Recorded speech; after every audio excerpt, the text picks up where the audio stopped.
Hello everybody, I hope all is well with you. Welcome to our new lesson. سلامونه قدرمنو دوستانو په دې لچ جوړ روبو یا د صحت جامع او پتن ولري.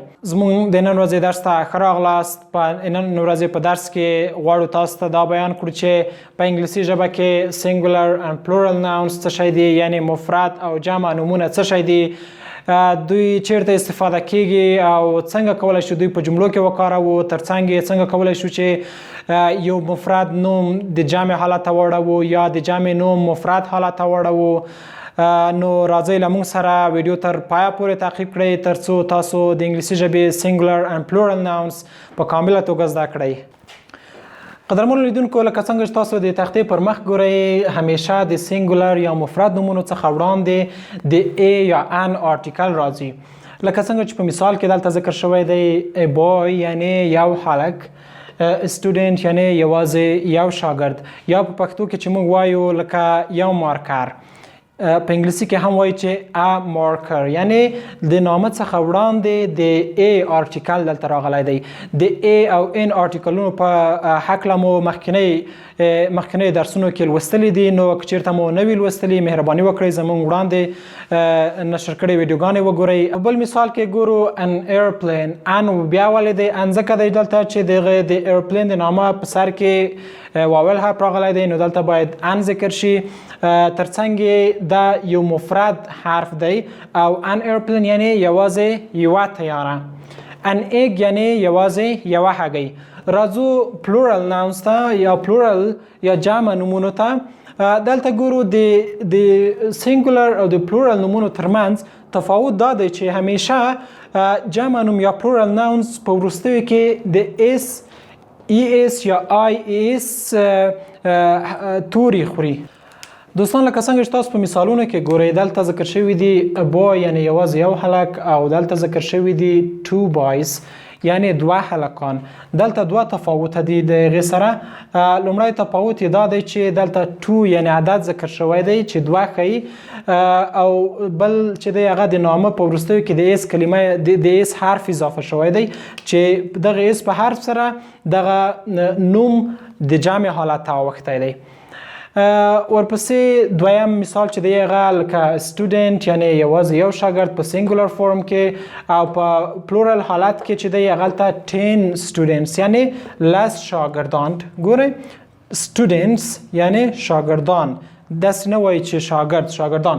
بل چې دی an airplane 3 airplanes یعنی دلته چې وایي یوازې یوه الوتکه او دلته هم 3 الوتکې airplanes.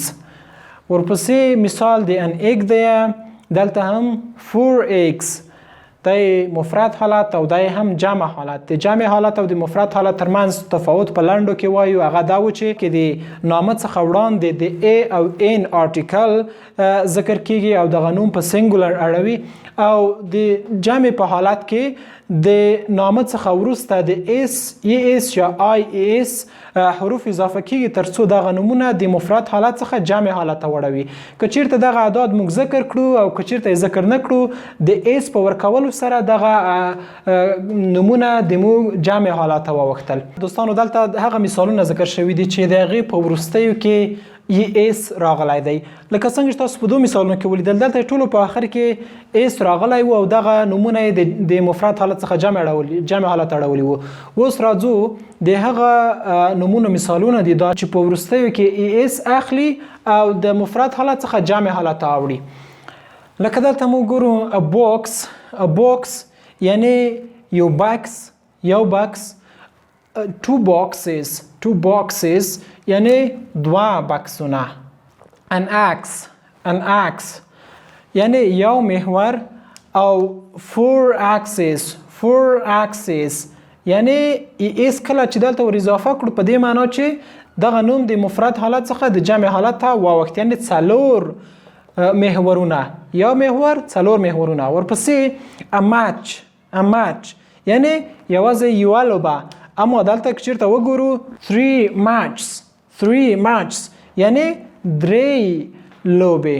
هغه نومونه چې آی اس په ورکولو سره هغه د مفرد حالت څخه جمع حالت اوړي. لکه a university یعنی یوازې یو پوهنتون.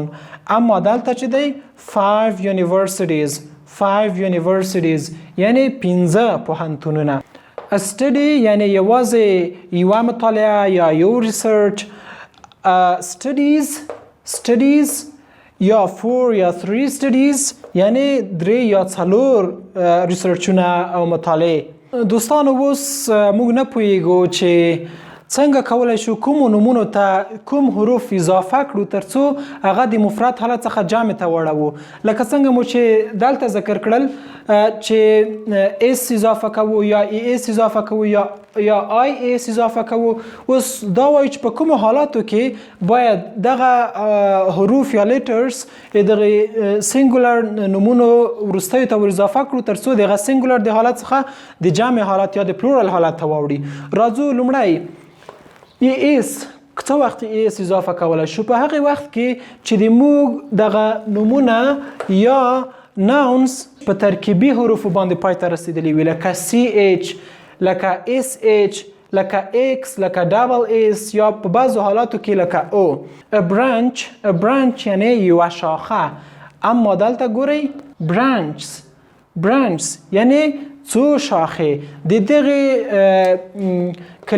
د دغه نوم وروستی دوه حروف ترکیبي حروف یا سی ایچ دي. په همدغه خاطر باندې دې ته د اس په ځای ای اس ور اضافه کیږي. بل مثال ته ګورئ برش یعنی یو برس. د دغه برش وروستی دوه حروف بیا ترکیبي دي چې هغه اس ایچ دي چې د شین معنا ورکوي.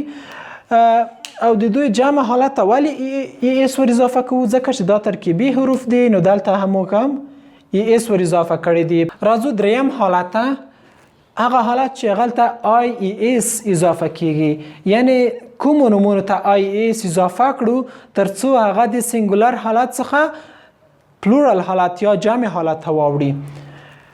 ټول هغه نومونه چې دغه په وروستیو کې وای راغلی وي، که چیرته موږ وغواړو چې له مفرد حالت څخه جمع حالت ته وړو، باید دغه په وروستیو کې آی ای اس ور اضافه کړو ترڅو د جمع حالت ته واوړي. د مثال په ډول دوستانو تاسو ګورئ یونیورسيټي یعنی یوازې یو پوهنتون. د یونیورسيټي د نوم په آخر کې د وای حرف ذکر شوی دی. د وای پر ځای باندې باید د ای اس حروف اضافه کړو ترڅو دغه نوم د مفرد حالت څخه جمع ته واوړي. یونیورسيټي یعنی یوازې یو پوهنتون. 4 universities یعنی 4 پوهنتونونه. دوستانو بل مثال د استډي دی. استډي یعنی یوازې یو مطالعه یا یو ریسرچ. کله چې غواړو دغه مفرد نوم په جمع نوم باندې تبدیل کړو، نو د دوی وروستی حرف به ګورو چې هغه وای دی. وای ته باید څه شی ور اضافه کړو؟ اس او ای اس نشو ور اضافه کولی، خو باید څه شی ور اضافه شي؟ آی ای اس ور اضافه شي ترڅو دا په جمع حالت باندې واوړي. صحیح او درست شکل یې څنګه دی؟ سټډیز یعنی ریسرچونه یا مطالعه له یوې څخه زیاتې. قدرمنو دوستانو، دا و زموږ د نن ورځې درس په دې هیله چې سینګولر او پلورل ناونز یا مفرد او جمع نومونه مو په ښه توګه زده کړي وي. همدارنګه تاسو کولی شئ خپل نظریات زموږ د درسونو په هکله د کامنټ په برخه کې راسره شریک کړئ. که مو ویډیو خوښه شوې وي نو مهرباني وکړئ زموږ چینل درسره سبسکرایب کړئ ترڅو هر نوې درسي ویډیو چې موږ دلته راپورته کوو تر تاسو پورې په وخت ورسیږي. تر بیا او بلې درسي ویډیو مو په الله سپارم. ښې چارې.